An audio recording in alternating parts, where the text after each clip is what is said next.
দিল প্রভু আমার সকলে দিল।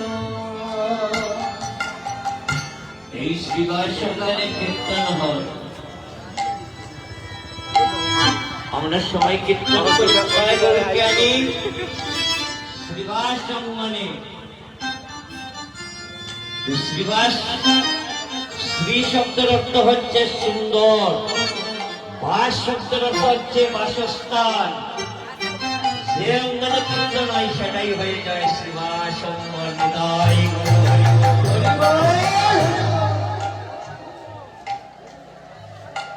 এই কীর্তনে রঘুনন্দন কেন করা হয়?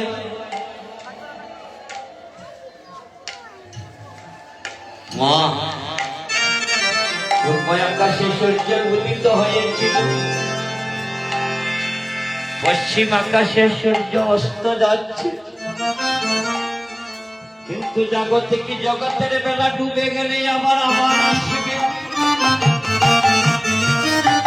কিন্তু আমার মানব জন্মের বেলায় একদিনে ডুবে গেলে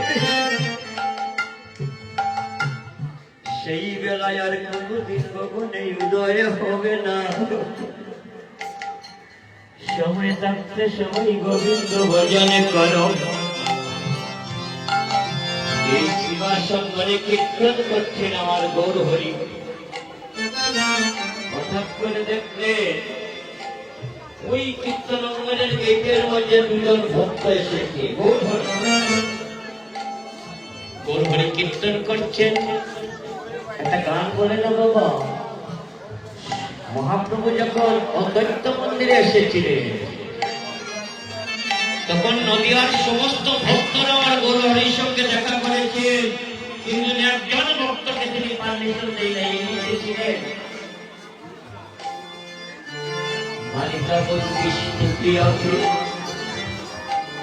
কামিনী কাঞ্চনে আসক্ত হলে আমার সাধন করতে বাধা হচ্ছে।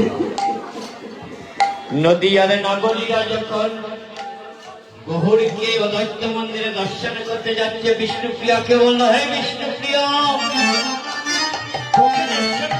দিল না, কিন্তু আমাদেরকে বলছে যাওয়ার জন্য। তখন বিষ্ণুপ্রিয়া একটা গান করেছিলেন, নদের সমস্ত ভক্তরা শুনলেন। এই বিষ্ণুপ্রিয়া ঘরের মধ্যে গানটা করেছিলেন আর মহাজন হৃদয়ের মধ্যে এনেছেন। সবাই করতালি দেবেন, সবে ভজন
আমার মহাপ্রভু যখন কীর্তন করেন,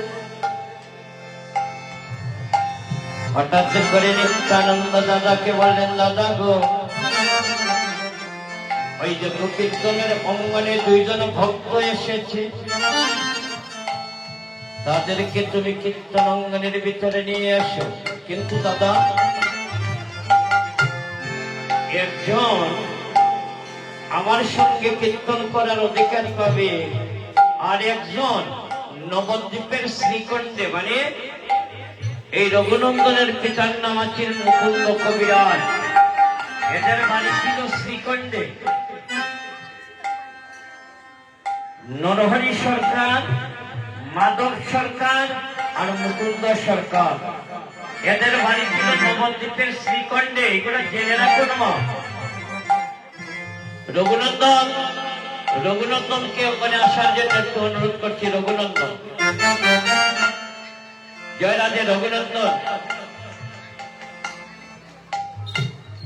নরহরি আমার সঙ্গে থেকে কীর্তন করতে পারবে, কিন্তু মুকুন্দ যে, সে শ্রীকণ্ঠে সংসার ধর্ম করুক, আর সংসারের মধ্যে থেকে আমার সাধন ভজন করুক।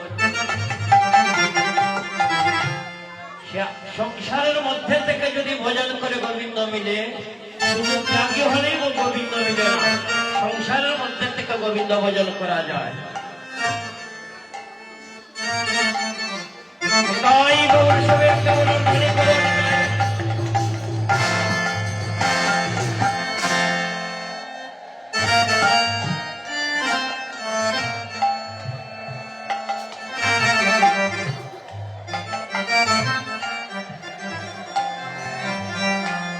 এই যে রঘুনন্দন করেছে, এই রঘুনন্দন শুধু এই কীর্তন যারা দিচ্ছে তারা নয়, অত্র এলাকাবাসী দশদা বরহদি যতখানের ভক্ত সকলের দায়িত্ব তার মস্তকে অর্পণ করেছে।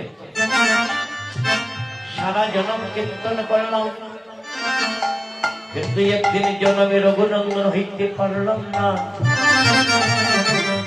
যদি কোন পূর্ব জন্মের স্বীকৃতি না থাকে, তাহার ভাগ্যে রঘুনন্দন হওয়া যায় না। কিন্তু আজ যিনি রঘুনন্দন, এই হেন রঘুনন্দন মুকুন্দ কবিরাজের পুত্র, উনি বা উনার পরিবারের কারো দ্বারা যদি কোন এই গর্দাবাসী কোনদিন আঘাত বেদনা পেয়ে থাকুন, আমি এই রঘুনন্দনের পক্ষ থেকে আপনাদের কাছে ক্ষমা চেয়ে নিলাম। আর আপনারা অনুর্ধ্বনি হরিধ্বনি দিয়ে তাকে জন্মের মতন একবার ক্ষমা করে দেন।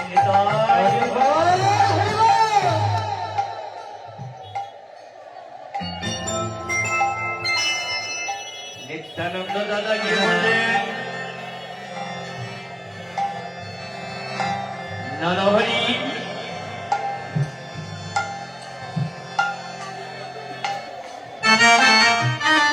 তুমি মহাপ্রভুর সঙ্গে কীর্তন করার অধিকার পাবে, কিন্তু মুকুন্দ যে, এই যে রঘুনন্দনের পিতা, সে চলে যেতে হবে শ্রীকণ্ঠে, সেখানে সংসার করে গিয়ে সে আমার সেবা করবে। এই কথাটা যখন নিত্যানন্দ দাদা বললেন, এমনি মুকুন্দ কবিরাজ রঘুনন্দনের পিতা নৃত্য করতে লাগলো আনন্দে। নৃত্য করতে করতে নয়ন জল ঝরতে লাগলো। নিত্যানন্দ দাদা বললেন, ও মুকুন্দ, মুকুন্দ, আমি কি কথা বলেছি তুমি শুনো নাই? আমি সবে শুনেছি। তোমার কৃপায় 100 বৎসর হবে না গোবিন্দ কৃপা, তারপরে তুমি নৃত্য করছো কেন? আমি সব কথা জেনেই নৃত্য করেছি। 100 বছরের পরে তো কৃপা হবে। যদি মহাপ্রভু বলতেন, আমার কোন জনমেই কৃপা হইত না রে, তাইলে আমি আত্মহত্যা করতাম। কিন্তু 101 জনম না হয় আমার কেঁদে যাবে। আমার 100 একশো এক জনম না হয় আমার কেটে যাবে 101 জনম না হয়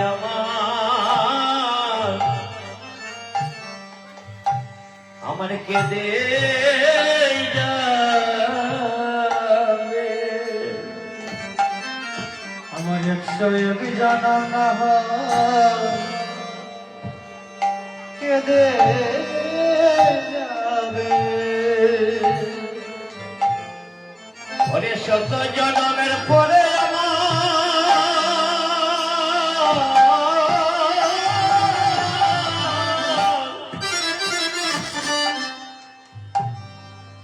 ওরে শত জনমের পরে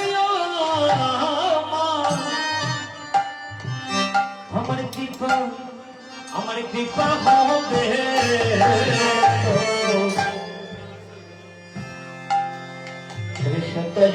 শত জনম না হয়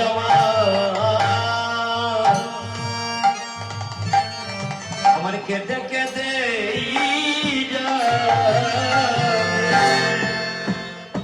ওই আমার শত জনম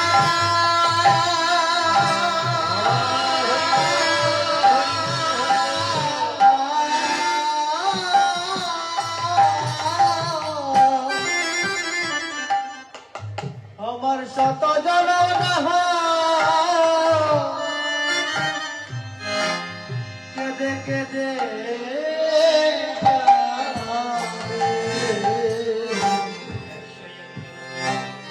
একশো এক জনমে তো আমার কৃপা হবে। মুকুন্দ চলে গেলেন শ্রীখণ্ডে। গৌরহরি বললেন, মুকুন্দ যাওয়ার আগে আমার একটা আশীর্বাদ নিয়ে যায়। তুই সংসার কর, আর তোর গর্বে এমন একটা রতন জন্মে, যে রতন হবে দৈন্য কলির কীর্তন অঙ্গনে আমার দ্বারক বাহন। তার নাম রাখবে রঘুনন্দন, আর এই কীর্তন অঙ্গনে রঘুনন্দন নেই, আমার সেবা দিবে আর গ্রহণ করি হরিধায়।